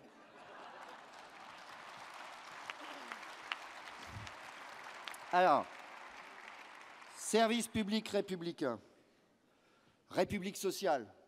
Je rappelle, mes camarades, que nous sommes l'organisation, la confédération syndicale la plus attachée aux valeurs de la République et au service public républicain. Prenez nos derniers congrès confédéraux, par exemple, compris celui de Montpellier et les autres avant, Marseille, en 2000. Je m'en souviens, j'étais rapporteur de la résolution, où on a fortement mis l'accent sur les valeurs républicaines, non pas comme ça, par idéologie, non, parce que nous sommes dans une république avec une constitution, je ne parle pas de 5e, etc., mais qui prévoit la liberté, l'égalité, la fraternité et la laïcité. Une république une et indivisible. Bon, maintenant, ils ont rajouté décentralisée, mais bon, c'est un peu contradictoire selon moi. Mais en tous les cas, quand on parle d'égalité républicaine, c'est bien l'égalité de droit. Assurer le minimum d'égalité de droit entre l'ensemble des citoyens sur l'ensemble du territoire. C'est ça l'égalité républicaine. Donc, on défend. Et ça passe par quoi? Ça passe par une préservation, même s'il doit évoluer, mais tout évolue. Une préservation du service public au sens large. Les fonctionnaires d'État, collectivités territoriales, les hôpitaux, etc., service public de l'énergie, ça, c'est un des outils essentiels du respect des valeurs républicaines. Il ne peut pas y avoir de respect des valeurs républicaines s'il n'y a pas de service public. Et comme on l'a dit, il ne peut pas y avoir de service public s'il n'y a pas des agents du service public. Alors au-delà des sigles, RGPP, MAP, vous savez, Coca-Cola, Pepsi-Cola, la revue des missions, la loi HPST, etc. On s'est tous félicités, et vous êtes tous félicités à juste titre des bons résultats électoraux que nous avons eus, mais sur une campagne que nous avons menée, que vous avez menée, parce qu'y compris les camarades du privé ont donné le coup de main, à la fois par rapport aux agents de la fonction publique, mais aussi en direction du service public et donc des usagers. On a beaucoup tourné, on a fait des visites, etc. Attendez, mais il faut aller dans le service public, aller discuter avec les agents pour se rendre compte concrètement des conséquences de la RGPP, de la loi HPST, etc. On n'est pas là encore que sur des formules. Il y a Henri Martini, camarade de la police, quand on a visité des commissariats, quand vous avez les policiers de la BAC qui vous montrent les pneus des bagnoles qui sont usés, vous allez faire une course-poursuite avec des pneus usés, vous. C'est vrai, Henri, hein? Bon, que vous avez, par exemple, le stress qu'ils subissent. Quand je prends l'exemple de Lille, commissariat de Lille, qui est un des plus gros de France, le 17, quand vous appelez le 17, vous avez des policiers là qui, 2000 appels par jour, mes camarades, pour l'ensemble du département, dont le quart nécessite une intervention. Vous savez, il y a 3 endroits où les gens se prennent toute la misère du monde. Les hôpitaux, les pompiers et les policiers. Quand vous êtes plusieurs heures à devoir répondre à tout, souffrance psychologique, problème, quelqu'un s'est fait voler, enfin, quels que soient les problèmes, avec des effectifs insuffisants, ben oui, c'est dur. Et là, y compris, moi, j'étais content, je le dis clairement. Alors, après les attentats barbares qui ont eu lieu, quand on voit aujourd'hui la population féliciter la police nationale parce qu'elle est républicaine, je crois qu'on peut en être fiers, mes camarades. Alors, vous allez dans les hôpitaux, avec Didier Mernus, invité les hôpitaux à un hôpital où, quand on discute avec les salariés, et on leur dit, mais allez, bon, les problèmes de pouvoir d'achat, etc., c'est quoi votre principale revendication aujourd'hui? Principal problème. Problème, on veut changer de balai. Alors on dit, attendez, expliquez-nous. Elle dit, ben oui, on a des balais, là où on était plusieurs pour nettoyer les étages, maintenant on est moins, donc c'est plus dur. Et on a des balais qui datent de 25 ans, il faut passer 3 ou 4 fois la raclette pour pouvoir que l'eau s'efface. Ben, on a des problèmes de dos, etc. Donc on demande et on n'a pas. Donc on a été voir le directeur après, avec Didier, il a dit, on a une revendication. Il dit, c'est quoi, monsieur Mailly? Il faut que vous achetiez des nouveaux balais. Il m'a regardé, il vient d'arriver le mec, hein, donc il n'était pas forcément au courant. Bon, je crois que le problème est réglé maintenant, si j'ai bien compris. Voilà. Mais ça, c'est bien une conséquence indirecte d'une austérité budgétaire aveugle, où on coupe sans se poser la question des conditions de travail. Quand vous avez des soignants qui sont obligés de faire 3 week-ends affilés sur 4, alors que ça ne peut pas être plus de 1 sur 2, comment voulez-vous, mes camarades, qu'il n'y ait pas un problème d'une manière ou d'une autre? Les enseignants, les rythmes scolaires. Avec Hubert, on a discuté plusieurs fois avec des camarades, mais bah, une des trouilles des instituts, enfin on dit des professeurs d'école maintenant, une des trouilles, mes camarades, avec les enfants qui rentrent, pas tous à la même heure, on ne sait plus qui vient chercher, etc. Ils nous disent, mais un jour, on va avoir un problème de sécurité. Un jour, il y a un gamin qui va sortir, ce n'est pas la bonne personne qui viendra le chercher, etc. Je donne cet exemple. Confusion entre ce qui relève de la responsabilité de l'éducation nationale avec ce qui relève des écoles. Pour un parent d'élève, bah, c'est le directeur qui est responsable, il ne va pas faire le lien entre machin, c'est la mairie, l'autre, c'est... Bah. Voilà, c'est le bordel des risques scolaires, c'est aussi dû à ce genre de choses. Dans les finances, où on ferme des centres, et puis après, vous avez 180 personnes qui attendent pour avoir des renseignements parce qu'il n'y a plus assez de centres ouverts. L'inspection du travail, la camarade l'expliquait, dans les départements ruraux depuis 2010, mes camarades, 30% d'activité en moins compte tenu des effectifs dans l'inspection du travail. Voilà, tout ça, ça participe à la remise en cause du service public. Tout ça, donc, ça participe directement à la remise en cause des principes républicains. Et c'est y compris, mes camarades, dans les zones dites rurales, aux départements plus ruraux. Quand vous avez la caserne qui ferme, quand vous avez le bureau de poste, l'école et je ne sais quoi, eh bien, il ne faut pas s'étonner si ceux qui habitent dans ces endroits, ils ont un sentiment d'abandon républicain. Hein, la République, ça n'est pas réservé qu'aux métropoles. La République, ça doit couvrir l'ensemble du territoire. C'est ça aussi l'égalité républicaine. Ça pose, d'ailleurs, à partir de là, plus globalement, le rôle de l'État, y compris sur des dossiers tels que, je ne sais pas moi, la politique industrielle.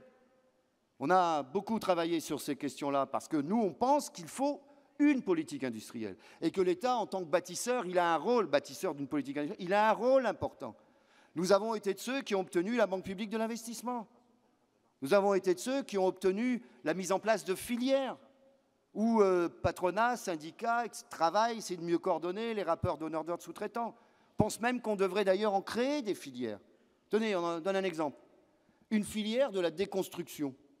Bah, les modernes, comme on dit, ils parlent de l'économie circulaire. C'est le truc qui tourne en rond. Bah, nous, on dit, attendez, on fabrique des bateaux, on fabrique des avions. Quand ils sont à la casse, bah, ce serait peut-être pas plus con, y compris pour des raisons d'environnement et d'emploi, que la France se spécialise dans la déconstruction de ces bateaux, etc., plutôt que ce soit fait n'importe où, dans n'importe quelles conditions, etc. Voilà, bah, on peut, c'est de l'emploi, c'est de la valeur ajoutée, c'est tout ça, ça fait partie du produit intérieur brut d'une manière ou d'une autre. Donc oui, l'État a un rôle et doit avoir un rôle dans le domaine de la stratégie industrielle. C'est indispensable si l'on veut que notre pays reste un pays important.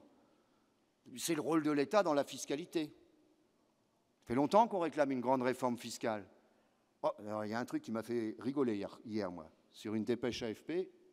J'ai lu que François Hollande, président de la République, a dit aux Grecs, si vous voulez notre expertise en matière de fiscalité, on peut vous aider. Ben oui, il n'a pas fait de réforme fiscale. Entre nous, elle est nécessaire, cette réforme fiscale, pour redonner sens, justice, équité à l'impôt. C'est vrai pour les citoyens, comme c'est vrai pour les entreprises.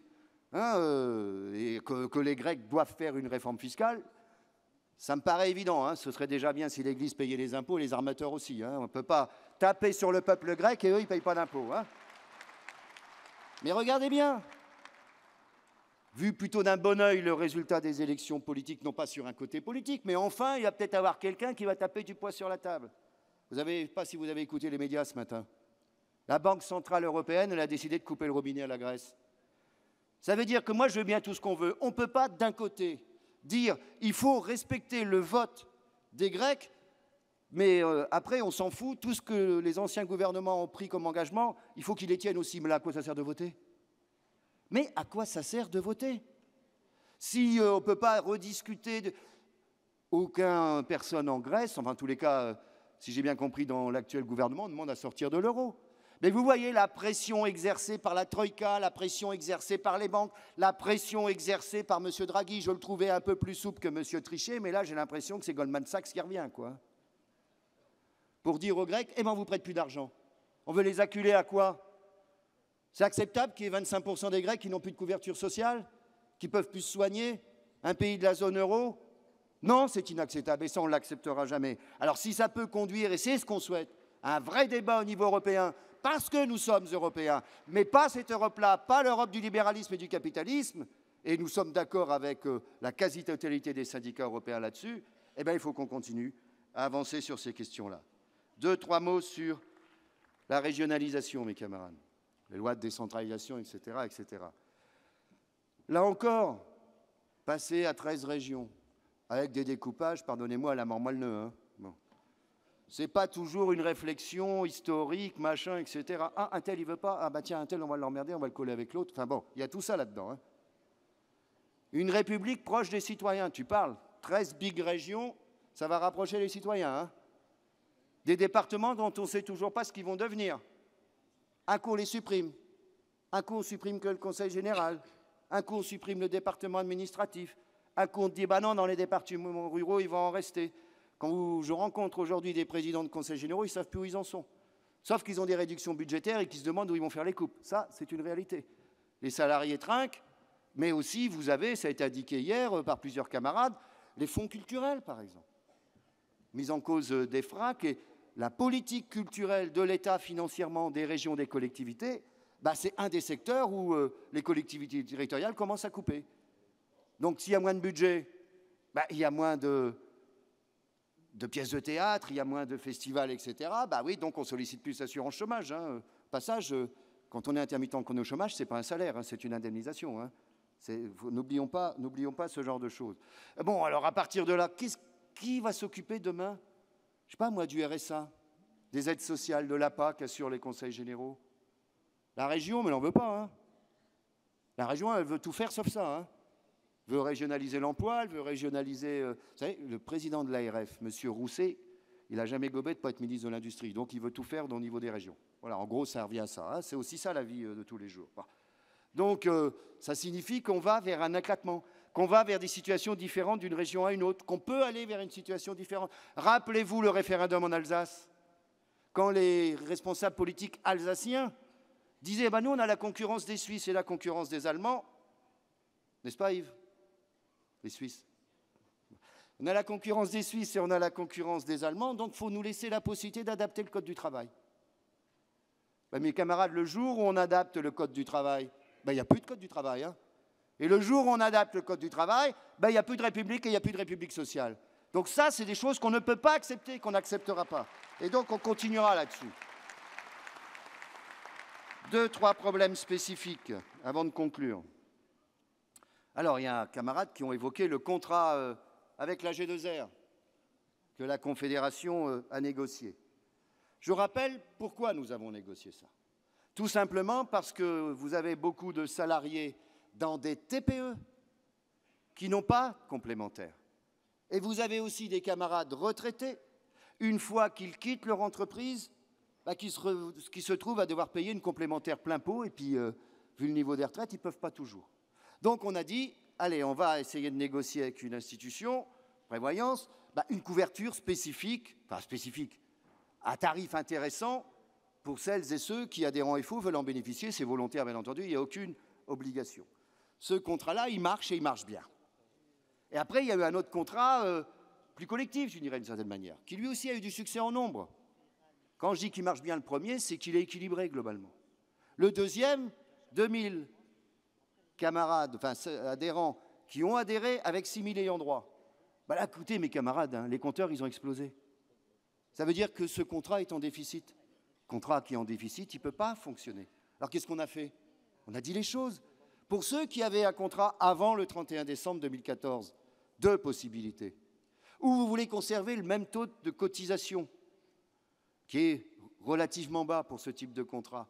Bon, ben, pour conserver ce taux, il va falloir accepter que sur certains postes, il y a un peu moins de remboursement. Je ne sais pas, moi, je vais dire, au lieu de changer les lunettes tous les 2 ans, vous les changez tous les ans, vous les changez tous les 2 ans, je prends cet exemple. Et puis pour ceux qui veulent conserver la même couverture, il y a une augmentation. Alors quand on regarde en pourcentage, oui, bien sûr, hein, si vous passez de 1 à 2, ça fait 100% d'augmentation. Hein. Mais quand vous regardez, il y a une augmentation, certes. Mais regardez, allez voir ailleurs. Comparez y compris les tarifs avec augmentation avec les tarifs que font ou des mutuelles ou d'autres compagnies d'assurance. Et vous verrez que c'est encore inférieur. C'est donc un contrat qui vaut le coup. Puis entre nous, ce type de contrat-là, en 2016, c'est fini parce qu'avec la généralisation de la complémentaire santé, ce ne sera plus possible, ce genre de choses. Donc oui, mais on ne peut pas non plus être dans un système qui est en déficit, que ce soit dans une mutuelle ou dans une institution de prévoyance. Donc il y a un rééquilibre à faire en préservant le mieux possible le droit de tous les camarades qui y ont souscrit. 2 mots sur le tiers payant. Nous ne sommes pas opposés au tiers payant. Hein. Il existe pour la pharmacie, il existe pour toute une série de choses. Ça, nous ne sommes pas opposés à ça. Ce à quoi nous sommes opposés, mais ce n'est pas obligatoirement en lien avec le tiers payant. Ça peut être en lien comme ça ne peut pas être en lien. C'est que les complémentaires, quelles qu'elles soient, et en particulier les compagnies d'assurance, ne puissent pas avoir accès aux mêmes données que la sécurité sociale. Parce que le jour où elles auront accès aux mêmes données, ben elles feront des contrats spécifiques. Et on glisse vers un système à l'américaine, HMO, etc. Et c'est un danger de remise en cause de la sécurité sociale. Quand je dis que ça n'est pas obligatoirement lié au tiers payant, moi je me souviens, première fois où vous m'avez élu comme secrétaire général en 2004. J'étais élu un samedi, le premier dossier que j'avais sur la table lundi, c'était la réforme de l'assurance maladie. Et je me souviens très bien m'être bagarré, et à l'époque on a gagné, pour que les complémentaires n'aient pas accès aux données médicales, justement parce qu'on ne voulait pas que les complémentaires puissent directement négocier avec les médecins, etc., comme des compagnies d'assurance. Voilà. Et ça, on continuera à se battre sur ces questions-là. Avant-dernier point, mes camarades, représentativité, développement. Je fais un lien entre les deux. Représentativité, oui, on continue à dire ce qu'on a dit. Je le dis toujours, j'ai jamais eu peur pour FO, hein, que les choses soient claires. Et on continue. On est bien contre pour des raisons de fond. J'évoquais tout à l'heure pourquoi on était contre les accords majoritaires, parce que je considère que ça remettra en cause à un moment donné la hiérarchie des normes, les conventions collectives nationales et les statuts nationaux. Hein, c'est la mangeoire individuelle, si on rentre dans une logique d'accord majoritaire. Oui, les 10%, on est toujours contre, bien entendu. Hein, on continue là-dessus, il y a encore des recours, etc. Bon, maintenant, on n'a pas changé d'opinion et on a y compris, vous savez, saisi le Bureau international du travail, qui nous a répondu plutôt favorablement sur le délégué syndical, en expliquant qu'aujourd'hui, c'était plus compliqué de désigner un délégué syndical qu'avant, et vous le savez tous très bien, notamment dans les unions départementales et les unions locales. Il y a la phase protocole d'accord, déposer les statuts du syndicat, etc., revendiquer, signer le protocole d'accord électoral, après il faut faire une liste, il faut... Bon, et il y a des salariés qui disent « Putain, c'est compliqué votre bordel, quoi ». Avant, c'était beaucoup plus simple. On désignait un ou une salariée délégué syndical par une lettre recommandée et on rentrait dans l'entreprise, le syndicat rentrait dans l'entreprise. Ça, c'est beaucoup plus dur aujourd'hui. Et les patrons ont toujours rêvé que le délégué syndical, je parle bien du délégué syndical, il soit d'une manière ou d'une autre issu d'un processus électoral qui en regroupe l'ensemble des salariés. Parce qu'ils ont toujours une possibilité d'influer d'une manière ou d'une autre sur le vote des salariés. Alors que nous disons, mais ce n'est pas nouveau, ça a toujours été le cas, y compris la vieille CGT, y compris en 1936. Ce qu'on demande et ce qu'on dit, nous, c'est qui doit désigner le délégué syndical? Les adhérents du syndicat. C'est le représentant du syndicat. Ce sont les adhérents qui doivent désigner le délégué syndical. Ce n'est pas les autres salariés, quels qu'ils soient. Et ça, on va continuer là-dessus. Alors, le Bureau international du travail considère qu'on n'a pas tort, hein, c'est notamment Yves avait travaillé là-dessus, qu'on n'a pas tort, et il dit il faut que vous en discutiez au niveau français. Alors, la parade des gouvernements successifs, hein, là-dessus, il n'y en a pas un qui vaut mieux que l'autre, c'est de dire, bon, ok, on est prêt à en discuter, mais il faut que vous trouviez un consensus entre vous. Syndicat patron, comment voulez-vous qu'on trouve un consensus avec ceux qui ont signé la position commune? Donc, c'est une fin de non-recevoir. Mais ce n'est pas pour ça qu'on a renoncé d'une manière ou d'une autre sur ces questions-là. Bon. Après, comme toujours, mes camarades, hein, tout n'est jamais 100% blanc, tout n'est jamais 100% noir. Je l'ai dit, quand certaines organisations nous ont rejoints, c'est aussi lié à la représentativité, on le sait très bien. Hein, mais mes camarades, beaucoup d'entre vous sont intervenus sur le développement. Et je m'en félicite. On se développe. Mais on a encore du boulot. Quand je dis on a encore du boulot, je le citais, mais je redonne le chiffre, c'est les chiffres du ministère du Travail. Après, on peut discuter tout ce qu'on veut. Public, allez, globalement, on couvre bien. Privé, on est en augmentation. On a plus d'adhérents dans le privé que dans le public aujourd'hui. Mais quand vous regardez 100 élections dans une entreprise où il y a au moins un syndicat, les deux autres sont présents dans 45 boîtes à peu près, et nous dans 31 ou 32. Le jour où on aura autant d'implantations, peut-être qu'on sera les premiers, mes camarades. Là où on est aussi bon que les autres, hein, voire mieux. Par contre, il faut qu'on soit là où on n'est pas encore. Ça, c'est un travail de développement et d'implantation. Là où on est plus d'adhérents, hein, il faut combien de divisions? Pas le pape, hein, il faut combien de divisions? Et puis là où on n'est pas implanté, on fait tout pour s'implanter. Et ça, c'est un travail collectif commun de l'ensemble des structures de l'organisation. Et on n'a pas fait de résolution de développement à ce congrès, parce que les textes, on les a, hein. Il y en a eu les deux derniers congrès, on a le CCN de Metz, on a précisé les choses. Après, il suffit de respecter ce qu'on a voté, hein, entre nous. Hein. Ce n'est pas toujours simple et faux, je le sais, mais bon. Mais en tous les cas, ça existe. Ce n'est pas la peine de réécrire ce qui est écrit. Par contre, il faut que ce soit une préoccupation permanente de tout le monde, mes camarades. De tout le monde. Plus on est nombreux, plus on pèse. C'est tout. C'est aussi simple que ça. Et vous savez très bien que là, et des camarades l'ont dit à la tribune, là où on est présent avec beaucoup d'adhérents, on a plus de chances de gagner un rapport de force que là où on n'est pas présent ou là où on n'a pas beaucoup d'adhérents. Et là où, y compris sur le plan interprofessionnel dans un département ou professionnel dans une fédération, on est bien implanté, et ça veut dire qu'on compte. Et que de l'autre côté de la table, ils savent que si on se met en colère, il y aura de l'effet. Si on n'est pas nombreux, allez, ils peuvent toujours râler, si bien ils ne feront rien. Voilà, donc c'est aussi bête que ça. Ça veut dire que le développement, ça doit être une priorité. Alors ça concerne tout le monde, ça concerne toutes les catégories. Les jeunes. Les jeunes sont montés à la tribune. Tiens, au passage, le petit bouquin qui a été diffusé, apparemment, il fait un carton. Hein. Il y en a déjà 1200 qui ont été pris, 3700 de commandés, etc. Continuez, il y en a encore, Michel? Il y en aura. Il y a toujours... Michel, c'est l'optimiste né, hein, vous savez. Mais c'est ma copine. Hein, bon. Enfin, en tout bien, tout honneur. Hein, bon. Donc, les cadres, camarades, je ne sais plus qui, je crois que c'est... Enfin, un camarade disait hier à la tribune, c'est pas parce qu'on s'appelle Force ouvrière qu'on ne doit pas avoir des cadres. Hein. Et bien entendu, les cadres, ce sont des salariés avec des spécificités, mais des salariés comme les autres. Donc, y compris dans l'encadrement. Camarade Éric Pérez n'a pas pu rester avec nous, je vous le dis, il a perdu son père pendant ce congrès, il a dû repartir, mais le travail fait par les camarades de FO Cadre, avec les fédérations, etc., il faut bien entendu le poursuivre. Les femmes, notamment dans l'organisation. Moi, je me félicite que plusieurs camarades femmes soient montées à cette tribune, non pas parce que ce sont des femmes, mais parce qu'elles ont dit oui, nous devons travailler là-dessus. Je le confirme, hein, pas de quota, on n'est pas du tout dans cette logique-là, parce que c'est de l'égalité de façade, ces trucs-là. C'est de l'égalité de façade, et on ne rentre pas là-dedans. Mais il n'y a aucune raison qu'une camarade femme ne soit pas une aussi bonne militante qu'un camarade homme. Elles peuvent être meilleures, moins bonnes, mais en tous les cas, il faut que l'on poursuive là-dessus. Oui, on le sait. Pourquoi voulez-vous qu'il n'y ait pas de macho à FO? On serait bien la seule structure de la société où il n'y en ait pas. Hein. Bon. Oh. Alors donc, on va continuer, et il faut continuer toutes les structures pour qu'effectivement, non pas sur des logiques de compta, mais concrètement, montrer que, eh ben oui, c'est en train de se développer, il y a de plus en plus de camarades femmes qui prennent leurs responsabilités et qui peuvent prendre des responsabilités dans l'organisation. Donc, moi, j'encourage les camarades qui sont montés en tribune et j'encourage les hommes et les femmes à travailler activement sur cette question. En tous les cas, nous, on va, du côté confédéral, continuer. Dernier point, mes camarades, l'action. Ah ben oui, il fallait que ça vienne. Hein. En général, ça vient à la fin dans l'un discours. Le 16 décembre, place Vauban, mes camarades, au nom du bureau confédéral, alors je ne vais pas reprendre le mot à mot, mais il y a un moment donné, quand vous exposez les positions, vous exposez les revendications, vous dites les choses de manière régulière, et que vous n'avez pas le sentiment, c'est plus qu'un sentiment, que vous n'êtes pas entendu, tant par le patronat que par le gouvernement, à un moment donné, il faut se poser la question, ben, qu'est-ce qu'on fait pour être entendu? C'est aussi simple que ça.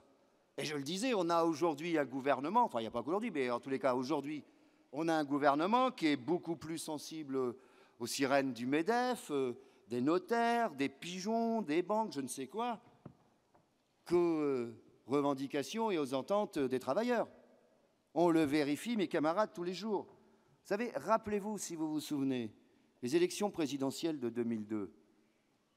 Rappelez, le 21 avril 2002.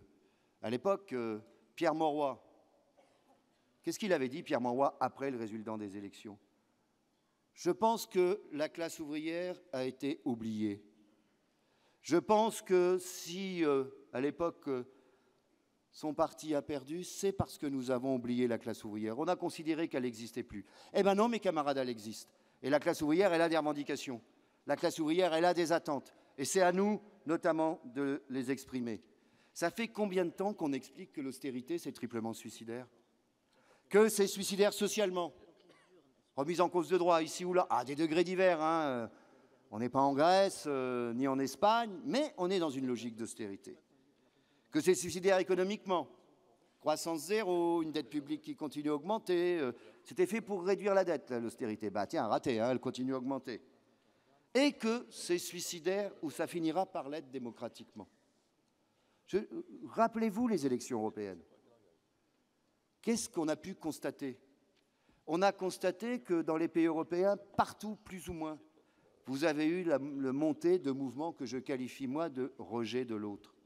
Chez nous, Royaume-Uni, Belgique, Danemark, Allemagne, Autriche, etc., etc. Pourquoi? Parce que ces mouvements et idées-là, mes camarades, il suffit de regarder l'histoire, progressent sur le terreau des difficultés économiques et sociales.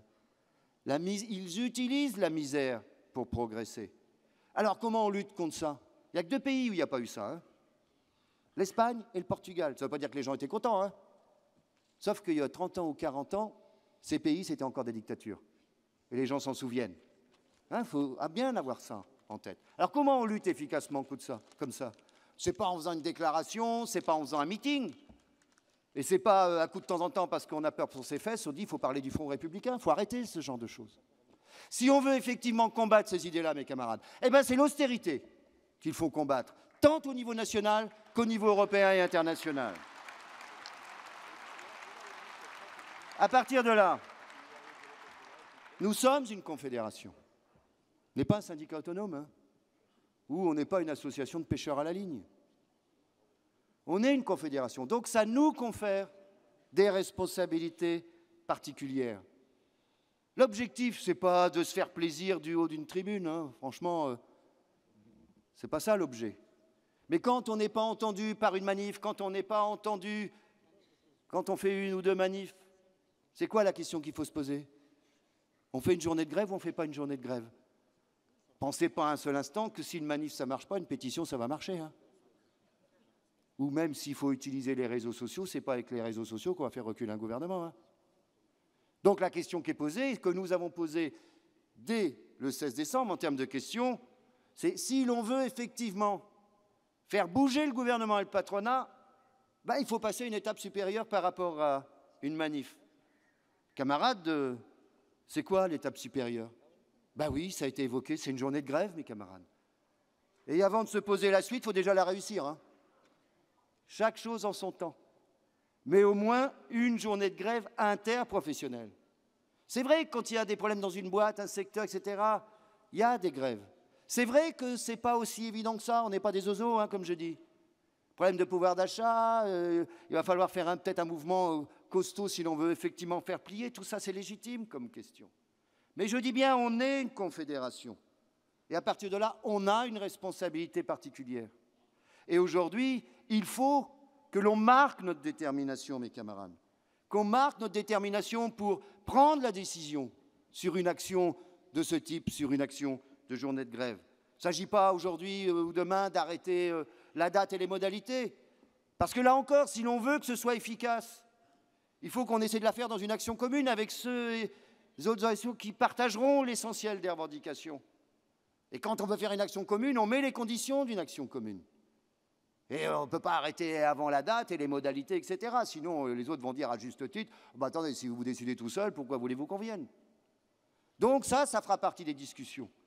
Mais il nous appartient, ceci étant, dans ce congrès, de montrer notre détermination. En quelque sorte, mes camarades, il vous appartient, il nous appartient de donner le là, comme on dit en musique, comme on a déjà commencé à le faire. Et après, on regarde comment on peut jouer la partition à plusieurs. Mais il faut déjà prendre la décision, montrer notre détermination. Détermination pour, effectivement, que nous appelions, avec d'autres si possible, on verra ça après, mais que nous prenions cette décision d'une journée de grève interprofessionnelle. Mes camarades, la grève, c'est comme la liberté de la presse. Ça s'use que quand on ne l'utilise pas. Alors,